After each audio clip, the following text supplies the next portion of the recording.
ይስጥልኝ ተመልካቾቻችን ይህ በሳምንት አንዴ የሚቀርብላችሁ ከሰላም ሚኒስቴር ጋር ኤንቢሲ ኢትዮጵያ በመተባበር የኤዲተሮች ጠረጴዛ የተሰኘ ፕሮግራማችን ነው።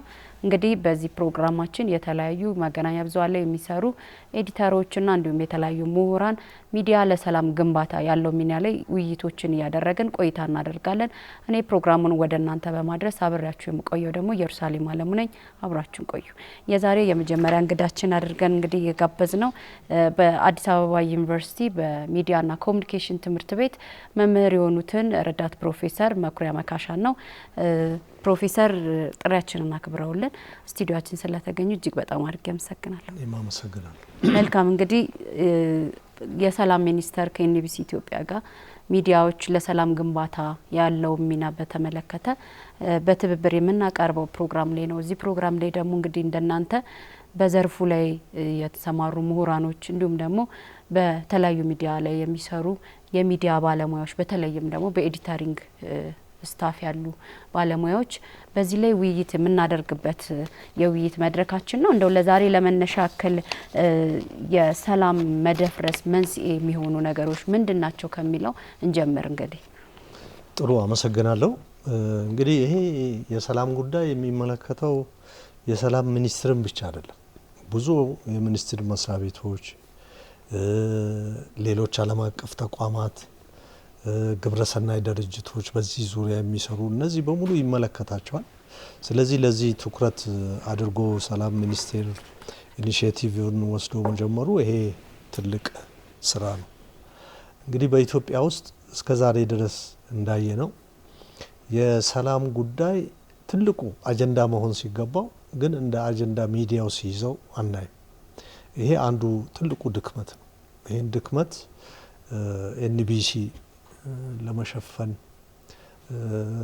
በመሞከሩ ወይም በመጀመሩ ትልቅ ነገር ነው እየሰራ ያለው ማለት ይቻላል። ይሄ መቀጠል ያለበት ነው። ዝም ብሎ የእሳት አደጋ አይነት አቀራረብ መሆን የለበትም። በደንብ ፕላን ተደርጎ መቀጠል ያለበት ይመስለኛል። እንግዲህ የግጭት መንስኤዎች በምንልበት ጊዜ በጣም ብዙዎች ናቸው። በተለይ በእኛ ሀገር ደግሞ የግጭት መንስኤዎች ከጊዜ ወደ ጊዜ እየጨመሩ እየተበራከቱ ነው የመጡት። አንደኛው የሪሶርስ ችግር ነው። የሪሶርስ ችግር ምንድነው የነበረው? ይሄ የቆየ ነው። ለምሳሌ የውሃ፣ የግጦሽ መሬት የመሳሰሉ ሁኔታዎች ችግር በሚገጥሙበት ጊዜ በተወሰኑ ብሔረሰቦች መካከል እንደዚህ አይነት ግጭቶች ይፈጠሩ ነበር።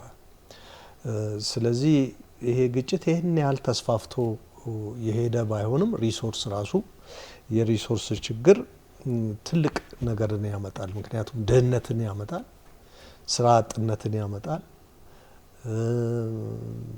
ስለዚህ ትልቁ የኛ ችግር አሁን የምናየው ያው የኢኮኖሚ ችግር ነው። የሚያባላን ነገር ይሄ ነው፣ ሌላ ነገር አይደለም። ትልቁ ነገር እሱ ነው። ሁሉም ጥሩ ኑሮ ቢኖር፣ የተሻለ ነገር ቢኖር ወደዚህ ሁኔታ የሚገባ አይመስለኝም። የግጭት መንስኤያችን አሁን አንዱ የምናየው እንደ እኛው ራሳችን የጻፍነው ህገ መንግስት በራሱ የግጭት መንስኤ ሆኗል። ለህገ መንግስቱ የተለያዩ ቡድኖች የተለያየ አመለካከት አላቸው። ያ መሆኑ ጥሩ ነው። የተለያየ አመለካከት መሆኑ ጥሩ ቢሆንም አንዱ ቡድን እኔ የጻፍኩት ህገ መንግስት አንዲት ፊደል ከለዋ ላይ መቀነስ የለባትም የሚል አለ። አንዱ ደግሞ አይ ያሉ ክፍተቶች አሉት፣ ግን ያ ክፍተት መስተካከል አለበት የሚል አለ። ሶስተኛው ቡድን ደግሞ አይ ተቀዶ መጣል አለበት የሚል አለ። በዚህ እንኳን አንግባባም። እኛው በጻፍነው በሰራነው ነገር ይሄ ዝም ብሎ በድንጋይ ላይ የተጻፈ ህግ አይደለም። ኤኒ ታይም ሊቀየር የሚችል ሊስተካከል የሚችል ነገር ነው። ይሄን እንኳን ቁጭ ብሎ መነጋገር ያልቻልንበት ሁኔታ አለ። እዚሁ ጋር ለማንሳት ያክል እንደዚህ አይነት ችግሮች በሚኖሩበት ጊዜ የሚዲያ ባለሙያዎች ያዘጋገብ ሁኔታቸው ምን መምሰል አለበት? ግጭትን በማያባብስ መልኩ እንደው ምን አይነት መንገድ መጠቀም አለባቸው? እንግዲህ የኢትዮጵያ ሚዲያ ትልቁ ችግር ቅድም እንዳልኩሽ ነው። ልክ እንደ እሳት አደጋ የሚሰራ ነው። ልክ ሁኔታዎች ኤቨንት ኦሪየንትድ አንድ ጉዳይ አጀንዳ ሲሰጥ ወይም ደግሞ የሆነ የፈለገ አካል እንዲህ መሰራት አለበት ሲል ብቻ የሚሰራ ነው እንጂ አስቦ የሚሰራ ሚዲያ አይደለም። ስለ የሰላም ሁኔታ ለሰላም ስሱ የሆነ ጉዳይን ለመስራት ሚዲያው በትክክል ይሄን ጉዳይ አስቦበት አጀንዳ አድርጎ መስራት ይኖርበታል።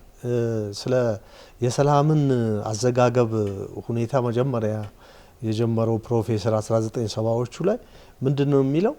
የሰላም አዘጋገብ ልክ እንደ የጤና ዘገባ የሚታይ ነው።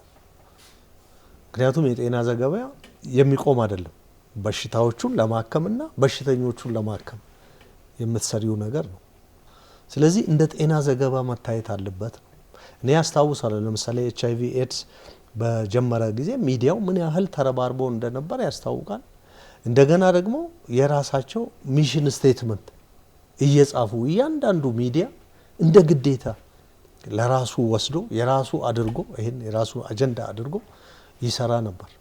እንግዲህ የግጭት አዘጋገብ ሲባል መጀመሪያውኑ 3 ደረጃዎች አሉት። ከግጭት በፊት፣ በግጭት ጊዜ፣ ከግጭት በኋላ የሚደረግ አዘጋገብ አለ። በዚህ መሰረት አጀንዳ አድርገው ፕላን አድርገው የሚሰሩ ሚዲያዎች እስካሁን አላዩ። ምናልባት በአመት አንድ ጊዜ የእናንተም እንጃ ይቀጥል እንደሆነ አላውቅም ይሄ ፕሮግራም ማለት ነው እና ዝም ብሎ ይድረስ ስራዎች ሲሰሩ ስለነበረ በእንደዚህ አይነት ነው መሰራት ያለበት። በቃ በሁሉም ሚዲያ በግልም ይሁን በመንግስትም ይሁን በተለይ ደግሞ በኮሚኒቲ በማህበረሰብ ሚዲያ መሰራት ያለበት ስራ ነው። ይሄ ስራ ግን እስካሁን ድረስ እንደው ኢትዮጵያ ውስጥ የሰላም ችግር እንደሌለ ተደርጎ የሚሰራ መሆኑ በጣም የሚያሳዝን። እንግዲህ ሰላም ስናወራው ቀላል ይመስላል፣ ግን መሬት ላይ ለማረስም የታረሰውንም ሰብሉንም ሲደርስ ለመሰብሰብም ተማሪውም ለመማር መመሩም ለማስተማር ነጋዴውም ለመነገድ ምንም አይነት ነገር በሰላም ውስጥ ነው እንቅስቃሴ የሚታሰበው። እንግዲህ ግጭቶች ሲነሱ በግጭት ውስጥ ደግሞ ምን አይነት አዘጋገብ ዘዴዎችን መከተል አለባቸው? ቅድም እንደጠቀሱልኝ ከግጭት ከመነሳቱ በፊት በግጭት ወቅትና ድህረ ደግሞ ግጭት አለ። ምን አይነት መሆን አለበት? እንደው የሶስቱንም ስቴጅ እንደው የተወሰነ ቢያሳዩ። አንደኛ ነገር እኔ መሰረታዊ ከሆነው የኮሙኒኬሽን እንትን ፍልስፍና መነሳት ያለብን ይመስለኛል። የአንድ ወገን ኮሙኒኬሽን ሳይሆን የብዝሃ ወገን ዲያሎጂክ ኮሙኒኬሽን መሰራት አለበት። ይሄ መሰራት ያለበት ስራ ከሁሉም በፊት ለዚህ የተቋቋሙ መስሪያ ቤቶች አሉ። አሁን አንዱ የምትዩ የሰላም ሚኒስቴር ነው። ሌላው የምትዩ የኮሙኒኬሽን አገልግሎት የሚባለው መስሪያ ቤት ነው። ትልቅ መስሪያ ቤት ነው። ግን እንደነዚህ አይነት ጉዳዮች በፖሊሲ ደረጃ እንደራሳቸው ስትራቴጂ አድርገው መስራት አለባቸው። አሳታፊ የሆነ እስከ ታች ህብረተሰብ ክፍል ድረስ የሚሄድ የማህበረሰብ መድረክ የሚፈጠርበት ኮሚኒቲ ኮንቨርሴሽን የሚባለው ሞዴል መጠቀም መቻል አለባቸው ሚዲያዎች። ምክንያቱም ኮሚኒቲ ኮንቨርሴሽን የሚባለው ነገር እዛው በማህበረሰቡ ችግር እዛው መሬት ላይ ከዛ ነው የሚነሳው። ማህበረሰቡ ጉዳዩን ያነሳዋል፣ ማህበረሰቡ ይነጋገርበታል። ማህበረሰቡ ደግሞ አጀንዳ ቀርጾ ወደፊት ደግሞ በሚሰሩ ጉዳዮች ላይ በህብረተሰቡ ይነጋገርበታል። ይሄ ሲሰራ አናይም። ወደ ታች የወረደ አይደለም።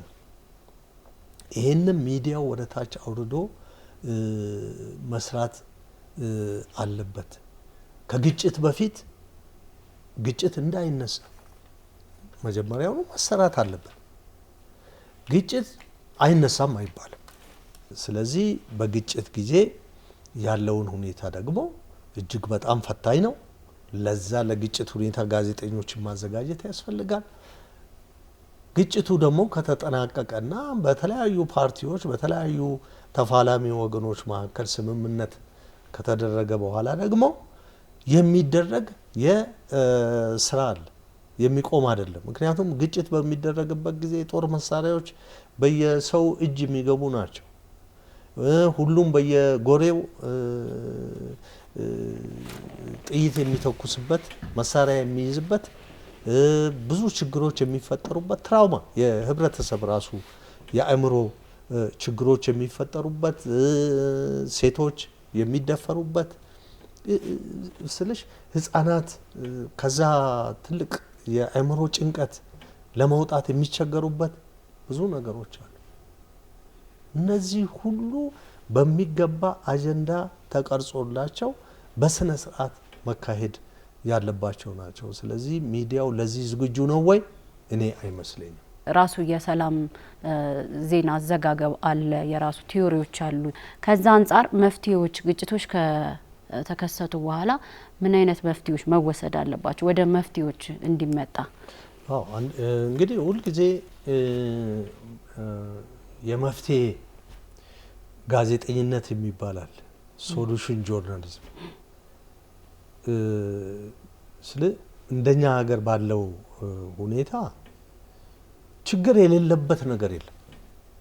እልቆ መሳፍርት የሆነ ችግር የበዛበት ሀገር ነው። ይሄንን እንዴት እንለውጣለን? ይሄን ችግር እንዴት ነው መለወጥ ያለብን ከሚለው መጀመሪያ ያስፈልጋል። አንደኛ ነገር ለሰላም ስሱ የሆነ ጋዜጠኝነት የሁለት ተቃራኒ ወገኖች ጉዳይ አይደለም አድርጎ ማየት ያለበት። የግጭት ጉዳይ ሁሉንም ህብረተሰብ ክፍል የሚነካ እንጂ ሁለት ተቃራኒ ወገኖችን ብቻ የሚመለከት አድርጎ መመልከት ይሄ የጦርነት ጋዜጠኝነት የሚባለው ያ አይደለም መሆን ያለበት። ሁሉንም ህብረተሰብ የሚጎዳ ነው። እንደውም በጦርነቱ ውስጥ ከሚሳተፉ ይልቅ የሚጎዳው ማን ነው? ታች ያለው ማህበረሰብ ነው። ሁለት ዝሆኖች እንደሚባለው በሚጣሉበት ጊዜ ሳሩ ነው የሚጎዳው እንደሚባለው እንደዛ ነው። ስለዚህ ይሄ ነው። ሁለተኛ ህዝባዊ የሆነ የሰላም እጦት ምንጭ ማለትም ሰብአዊ የሆነ ባህሪ እንዲይዝ ማድረግ ያስፈልጋል። ጦርነት እጅግ በጣም አስከፊ ነው። ጦርነት ስልሽ ሰዎች የሚሞቱበት፣ ሰዎች የሚጎዱበት፣ ኢኮኖሚው የሚኮላሽበት፣ እናቶች፣ ሴቶች የሚበደሉበት፣ በግፍ የሚፈጽምባቸው ናቸው። ስለዚህ ሰብአዊ ይዘት መስጠት ያስፈልጋል። ሚዲያው እኮ ራሱን ሳያዘጋጅ ስለ ሰላም ለተወሰነ ጊዜ ቢያወራ ዋጋ የለው። ስለዚህ እነዚህ ነገሮች መሰራት አለባቸው። ሚዲያ ማለት እኮ የስሜት አለ አይደል? የታመቀ ስሜት መወጣጫ መድረክም መሆን መቻል አለበት። ሰዎች ስሜት አላቸው። የተከፋ የተበደለ ሰው ስሜት አለው። ያንንም ስሜት የሚያራግፍበት ቦታ ይፈልጋል። ያ ስሜት ካልተራገፈለት ወዴት ነው የሚሄደው? ወደ ጠመንጃ ነው የሚሄደው፣ ወደ ጥይት ነው የሚሄደው። ስለዚህ የስሜት ማራገፊያ መድረኮች እንዲሆኑ አመቻችተናል ወይ? ይሄ ሁሉም ራሱን መጠየቅ ያለበት ጉዳይ ነው። በተለይ የሰላም ጉዳይ የሚመለከታቸው መስሪያ ቤቶች እንደነ ሰላም ሚኒስትር ባዩ ኦር ኮሙኒኬሽን ባዩ ሌሎችም ይመለከታቸዋል። እንደ ትምህርት ሚኒስቴር ባዩ ነገ እኮ የትምህርት ጉዳይ ራሱ ትምህርት መብት ነው አይደለም እንዴ? ያንዳንዱ የትምህርት ጉዳይ ምናልባትም የግጭት መንስኤ ሊሆን ይችላል። ምክንያቱም የትምህርት እድል ያላገኘ ህብረተሰብ እየተፈጠረ እየመጣ ነው አይደለም? በግጭቶች ምክንያት ይሄን ሁሉ ማሰብ ይፈልጋል። ስለዚህ ይሄን ነው ሚዲያው መስራት ያለበት። እንግዲህ ግጭት ስንል በቡድኖችና በቡድን መካከል እንዲሁም በግለሰብና በግለሰብ መካከል በተለያየ ማህበረሰባችን ውስጥ በተለያየ ጉዳዮች ባለመግባባት ምክንያት ሊፈጠር የሚችል ነው። እነዚህ ኃይሎችን ደግሞ ወደ መድረክ ወደ ሰላም እንዲመጡ ለሰላም ተነሳሽነት የሚኖራቸውን ፍላጎት እንዴት ማምጣት ይቻላል? እንግዲህ ትልቁ ችግር መተማመን ነው። መተማመን ማምጣት የሚችለው የሰላም ጋዜጠኝነት በተለይም ደግሞ ዓለም አቀፍ ተሞክሮች እንዲሁም ደግሞ ራሱ እናንተ እንግዲህ የዘርፉ ምሁራንም ስለሆናችሁ በሰላም ጋዜጠኝነት ውስጥ እንደዚህ አይነት ተፋላሚ ኃይሎችን ወይም ደግሞ በማህበረሰብ ውስጥ የተፈጠሩ ግጭቶችን ወደ ሰላም እንዲመጡ ምን አይነት ፕሪንሲፕሎች ወይም መመሪያዎች አሉ የተቀመጡ? በቲዮሪም ደረጃ ሊሆን ይችላል። ስልሽ ቅድም እንዳልኩት ትልቁ ነገር በእነዚህ ተፋላሚ ኃይሎች መካከል መተማመንን መገንባት ነው። ሀሳባቸው ምንድን ነው የሚለውን ጠረጴዛ ላይ ማስቀመጥ ነው። አንዱ ነገር ይሄ ነው። ሁለተኛ ህብረተሰቡ ስር ወርዶ ህብረተሰቡ ራሱ ይናገራል ይሄንን ነገር። ይሄን በደል የሚያደርሱት የተወሰኑ የፖለቲካ ቡድኖች ናቸው። ስለዚህ እነሱን አቁሙ ማለት መቻል እንዲችል ማድረግ የሚችለው ጋዜጠኞች ናቸው፣ ሚዲያው ነው። ሚዲያው እኮ አቅም አለው። በዛሬ ጊዜ ለምሳሌ የማህበረሰብ ሬዲዮ ስንት ማህበረሰብ ሬዲዮ ነው ኢትዮጵያ ውስጥ ያለው? አሁን ባለው መረጃ ወደ 50 የሚሆኑ ተቋቁሟል። ወደ 30 አካባቢ አክቲቭ ናቸው። እነዚህ በማህበረሰባቸው ውስጥ እየሰሩ ነው ያሉት። ይሄ እኮ ቀላል ስራ አይደለም። ይሄን ቢሰሩ የተሻለ ነገር ሊያመጡ ይችላሉ። ተቃራኒ ሀሳቦችን የመቀበል ባህል እንዲኖረን ያስፈልጋል። ይሄ በተለይ የአሳታፊነት ባህላችን መበልጸግ መቻል አለበት። ሚዲያው ያሳትፋል ወይ? ተቃራኒ ሀሳብ ያላቸው ሰዎች የሉ? የግድ እኮ መሳሪያ ይዞ ጫካ የገባው መጥቶ እዚህ ወንበር ላይ ይቀመጥ አይደለም። የነሱን አይነት ተመሳሳይ ሀሳብ ያላቸው ሰዎች የሉም ወይ እኛ ጋር? ይሄንን አቅርበን አነጋግረን እናውቃለን? ሁልጊዜ በአንድ ቱቦ ብቻ የሚፈስ ሀሳብ ካለ ይሄ በእውነት በጣም አስቸጋሪ ነው የሚሆነው። ለዛ ነው ሚዲያው መዘጋጀት ያለበት። እምነት እየጎለበተ እየበሰለ የሚሄደው እንደነዚህ ያሉት የተለያየ ሀሳብ ያላቸውን ሰዎች ወደ ጠረጴዛው ሚዲያው ሲያመጣቸው መሆን መቻል አለበት። እሴቶቻችንስ ለምን ተሸረሸሩ? ለምሳሌ እነዚህ መከባበር፣ መቻቻል የሚባለው በጣም በህብረተሰብ ውስጥ ለዘመናት አብረው እየኖሩ አሉ። አሁን ላይ ስናያቸው የተሸረሸሩ የሚመስል ነገር አለ። ዘፈኖቻችን፣ ፉከራዎቻችን፣ ስነ ምግባሮቻችን እነዚህ መቃኘት ያለባቸው በመቻቻል መንገድ ላይ መሆን ይኖርበታል ማለት ነው። መቻቻል ማለት በጣም ፓሮኪያል ከሆነው ጠባብ ሁኔታ ወጥተን ፓርቲሲፓቶሪ ወደ ሆነው ሁኔታ እንድንሄድ የሚያመጣ ነው። ስልሽ ለምሳሌ እኔ ከዚህ በፊት ግጭት በጣም ተፋፍሞ በነበረበት ጊዜ አንዳንድ ቡድኖች እኮ የሚያወጡት ዘፈን ህዝብን ከህዝብ ጋር የሚያጫርስ እኮ ነው። ድሮ እኮ የኢትዮጵያ ኪነ ጥበብ ወደ ገጠር ሁሉ እየወጣ ይሰራል፣ ስለ ሰላም ይሰብካል፣ ስለ ቲያትሮችን ያሳያል በየትምህርት ቤቱ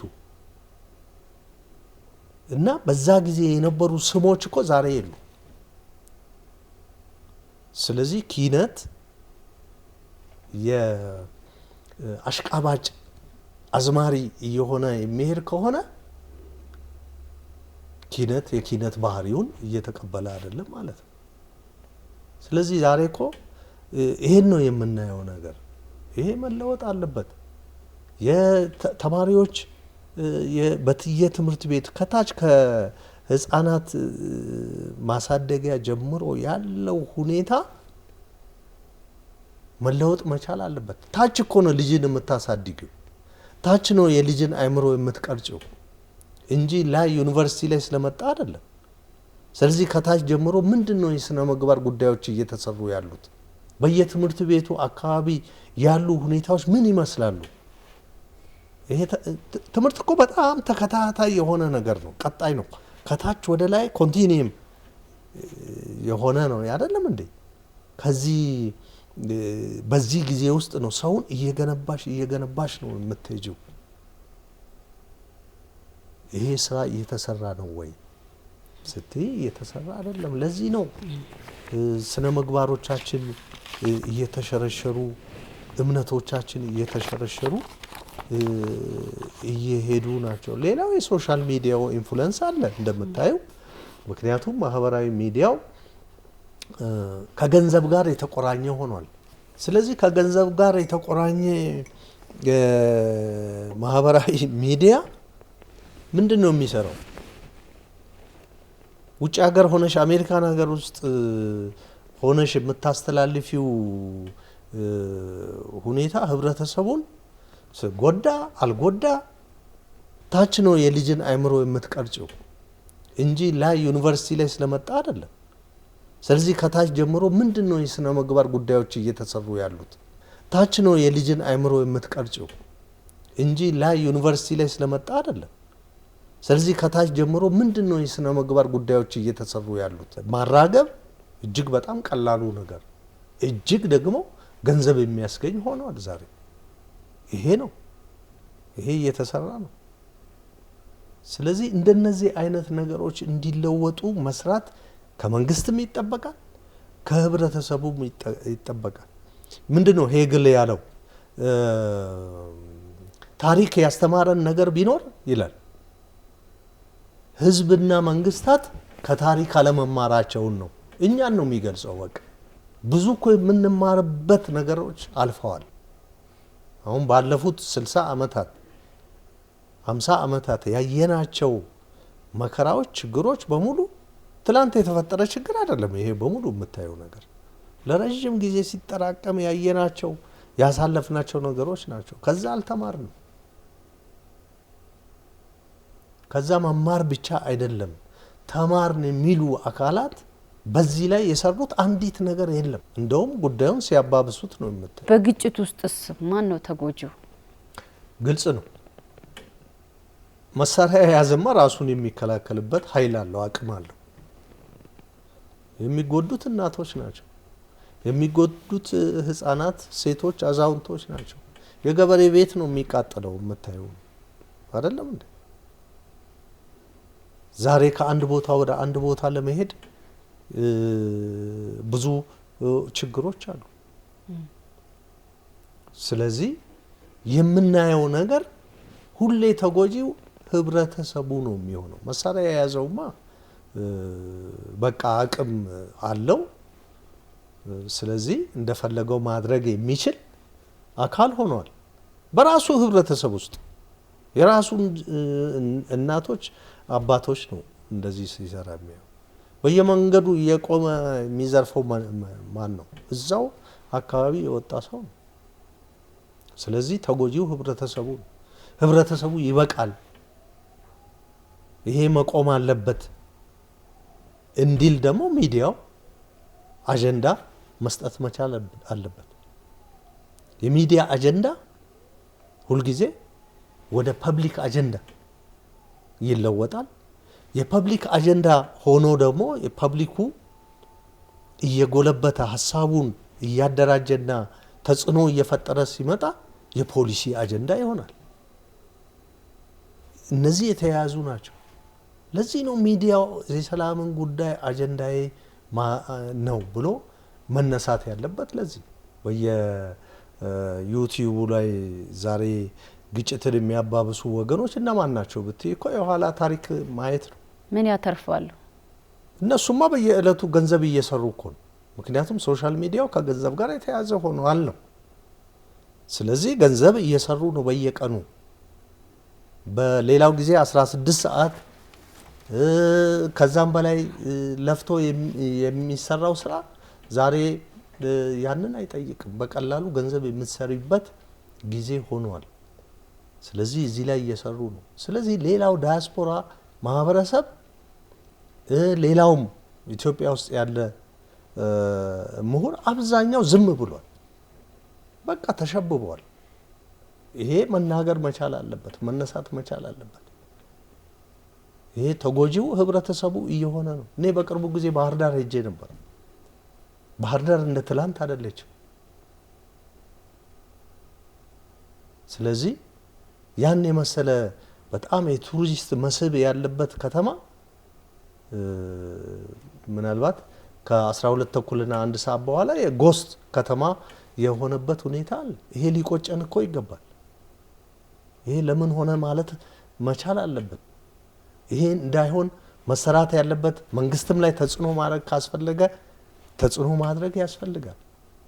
ሌሎች ተቃዋሚ ኃይሎች ላይ ተጽዕኖ ማድረግ ያስፈልጋል። ይሄ መሰራት አለበት። ይሄ ማን ነው ሲሰራ የምታዩ? ሀገር ውስጥ የሚንቀሳቀሱ ፓርቲዎች የሚሰሩት ነገር ምን አለ? ኤንጂኦዎች የሚሰሩት አለ?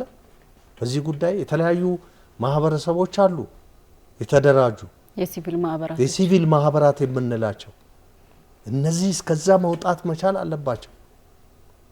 አሁን አንዳንድ የምናያቸው ፍንጮች አሉ። ለምሳሌ በቲፒኤልኤፍ አሁን ላይ ተጽዕኖ ለመፍጠር የሚሞክሩ የሲቪል ማህበረሰብ አባላት እንደነዛ ማለት ነው መጠንከርና ተጽዕኖ ማድረግ፣ ጦርነት እንዳይነሳ ወደ ግጭት እንዳንገባ ማድረግ ያስፈልጋል። ህዝቡን ማዳን የሚቻለው በዚህ ነው። ካልሆነ ግን ይሄ አዙሪቱ የሚለቅ አይደለም። ምክንያቱም ጦርነት ጋር ሁልጊዜ ምን አለ? ገንዘብ አለ። ፓምፕ የሚደረጉ ነገሮች አሉ ከጀርባው። ስለዚህ ይሄን ጥቅም ያየ እንዴት አድርጎ ነው ወደ ኋላ የሚለው? ስለዚህ እዚህ ላይ መሰራት ይኖርበታል የሚል እምነት ነው ያለኝ።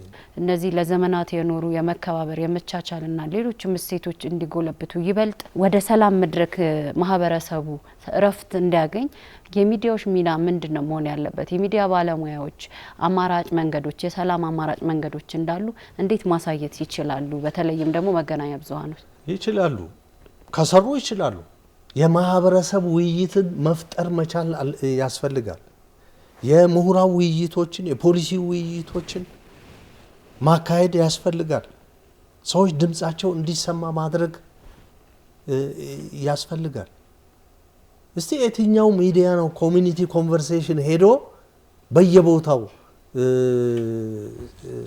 የሚሰራው? ከዚህ በፊት የሚሰሩ ሚዲያዎች ነበሩ፣ ዛሬ የሉም እኮ። ይሄን አይሰሩም። የከተማ ሚዲያ ሆኖ ነው የቀረው። ስለዚህ ራሱ ሰላሙ እንዲመጣ ሚዲያዎች፣ መገናኛ ብዙሃኖች ይሄንን እንዴት አድርገው ለማህበረሰቡ ለራሳቸውም የሚዲያ አውድ እንዲመች ስራቸውን ተንቀሳቅሰው እንዲሰሩ ምን ማድረግ አለባቸው ነው? አዎ እንግዲህ ሶሉሽን ቢልድ ማድረግ፣ መፍትሄ ማፈላለግ ይቻላል። ላይሄዱ ይችላል። ሪስክ መውሰድ ነው። ፕሬስ ሪስክ ይወስዳል። ይሄን ማምጣት መቻል ያስፈልጋል። ምክንያቱም የራሱ የደህንነት ጥበቃዎችን ራሱ ሚዲያው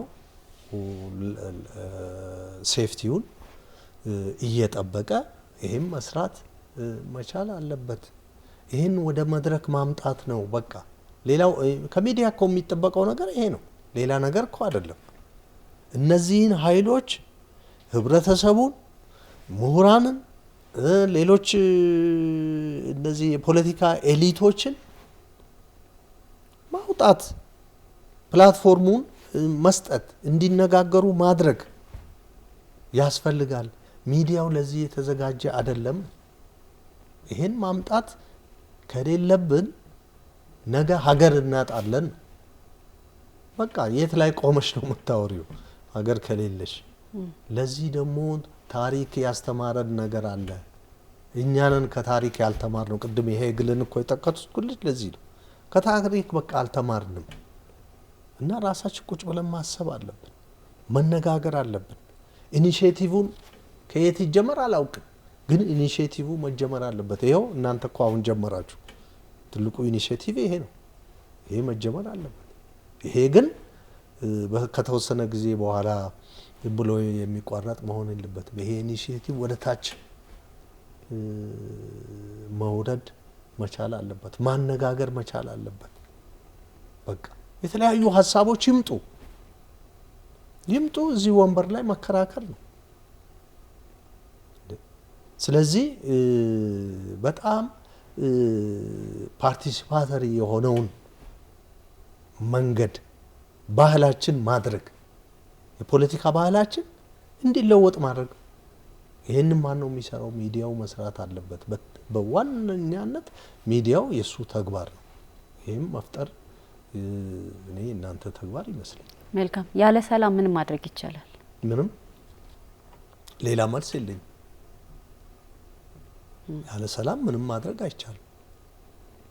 ግን ሰላም እንዲመጣ ነው መስራት የሚጠበቅብን። ጦርነትን መስራት ቀላል ነው። ሰላምን መስራት ግን እጅግ በጣም ከባዱ ነገር። ጦርነት ለመስራት በቃ መሳሪያ መያዝ ብቻ ነው። ዓለም ላይ አሁን የምናያቸው በመካከለኛው ምስራቅ፣ በምስራቅ አውሮፓ እንዲሁም ደግሞ በአፍሪካ ራሱ በመካከለኛው ምስራቅ አፍሪካ የመሳሰሉት አሉ። ምንድነው ዋጋ እያስከፈሏቸው ያለው? ይኸው የምታየው እኮ ነው። እዚህ ሱዳን አለ አይደል እንዴ? ከዚህ በፊት ከ1983 ጀምሮ ሶማሊያን ተመልከች። ሀገር እኮ አልሆኑም። እንደውም የኢትዮጵያ ሰራዊት አይደል እንደ ሄዶ ሰላም እያስከበረ ያለው። ሀገር እየሆኑ አይደሉም። ኮንጎን ተመልከች፣ ምን እየሆነ ነው? ይሄ ነገር በሙሉ ለኛ ትምህርት ነው። ይሄን እንዴ የሶሪያ ስደተኞችን እዚህ እየተቀበልን አልነበረም እንዴ? እያየናቸው አይደል እንዴ? ያዩትን መከራ እንደ ሶሪያ ስልሽ ትልቅ ደረጃ ላይ የደረሰ ሀገር እኮ የለም። እኔ ከሶሪያኖች ጋር ተምሬያለሁ። ያ ሁሉ እንግዲህ በእድገትም በይ በባህልም በይ በሃይማኖትም በይ ያ ሁሉ ፈርሶ ተሰደው ከሶሪያ እዚህ ኢትዮጵያ ድረስ። ከዚህ እንዴት ነው የማትማሪው? ከዚህ የምንማረው ነገር መኖር አለበት። ዛሬ ነው ይሄንን መነጋገር ያለብን። ይሄን መድረክ ሚዲያው ማምጣት መቻል አለበት። ይሄን ካልሰራን ግን ሀገሪቷ ትፈርሳለች። እኛም አንፈርስም ብለን ብቻ የምንቀመጥበት ነገር አይደለም ነው። ከስራችን እያየናት እየተሳበች ትወድቃለች ነው። በአጠቃላይ የሚዲያ ሚና ሰላም ግንባታ ላይ ለሀገር የበለጠ እድገት፣ ምክንያቱም ሰላም ሲኖር ነው የሀገር እድገትም የሚኖረው። እዚህ ላይ በደንብ የምንሰራበት ይሆናል በቀጣይ በስፋት። ነገር ግን አሁን እንደው ለማጠቃለያ ያክል የሚጨምሩልኝ ከዚሁ ከሰላም ጋር እያይዘው ካለ የሰላም ሚኒስቴር የሚባለው ድርጅት ስሙ ትልቅ ነው። ያን ስም ትልቅ ማድረግ መቻል አለበት። ሰላምን ማምጣት ትልቁ ተግባር ይሄ ነው። እነዚህ የሚመለከታቸው መስሪያ ቤቶች በዚህ ላይ የበለጠ መስራት መቻል አለባቸው። የሚዲያ ሰዎች እዚህ ላይ መስራት አለባቸው። በተለይ የሚዲያ ኃላፊዎች የሆኑ እንደ ሕክምና ዘገባ ነው የሚታየው የሰላም ዘገባ። ከዛ የተለየ አይደለም። በሽታው አለ፣ በሽተኞቹ አሉ። ስለዚህ ዘላቂ በሆነ መንገድ መሰራት ያለበት ስለሆነ ይሄ በዘላቂነት መሰራት አለበት። ይህ ሲባል በጀት አይፈልግም፣ ወጪ አይፈልግም ማለት አይደለም። የኛ ሚዲያ ያለበትን ሁኔታ እናውቃለን። ይሄንን በተለይ የሰላም ፈንድ ማሰባሰብ ይቻላል። ይሄንን የሰላም ሚኒስቴር ምን ይሰራል? የኮሙኒኬሽን ጽህፈት ቤት ምን ይሰራል? ይሄንን የሰላም ፈንድ አድርጎ ሚዲያዎች እንዲያገኙና እንዲሰሩበት ማድረግ ይቻላል። ከዚህ በፊት ለምሳሌ የኢትዮጵያ ሚዲያ ባለስልጣን ፈንድ የሚዲያ ፈንድ እንዲያዘጋጅ እኔ ፖሊሲውን ከሰሩት ሰዎች ውስጥ ነኝ እና እነዚህ ፈንዶች የት አሉ? ሚዲያው ይሄን ይፈልጋል። ይሄን ማመቻቸት ያለባቸው እነዚህ ድርጅቶች ናቸው። ስለዚህ ከውጪው ዓለም ከተባበሩት መንግስታት ከአውሮፓ ዩኒየን ከመሳሰሉ ከኢጋድ ይሄን መስራት ይጠበቃል። አመሰግናለሁ ፕሮፌሰር። እኔም አመሰግናለሁ።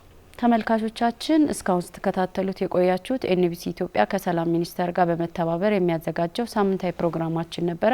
የፕሮግራማችን ርዕስ ደግሞ የኤዲተሮች ጠረጴዛ ይሰኛል። በዚህ ፕሮግራም ወይም ዝግጅት ደግሞ የተለያዩ የመገናኛ ብዙሃን ባለሙያዎችና ምሁራኖች ከሰላም ጋር በተያያዙ የተለያዩ ርዕሰ ጉዳዮችን እያነሳን የአገር እድገት ወይም ደግሞ ኢኮኖሚያችንን ለማሳደግ ሰላም ወሳኝ ሚና አለው። ስለዚህ የመገናኛ ብዙሃን ሚና ምንድነው የሚለው ላይ የተለያዩ ጉዳዮችን ርዕሰ ጉዳዮችን እያነሳን ውይይት እያደረግን እያጠናከርን የምንቀጥለው ዝግጅታችን ይሆናል።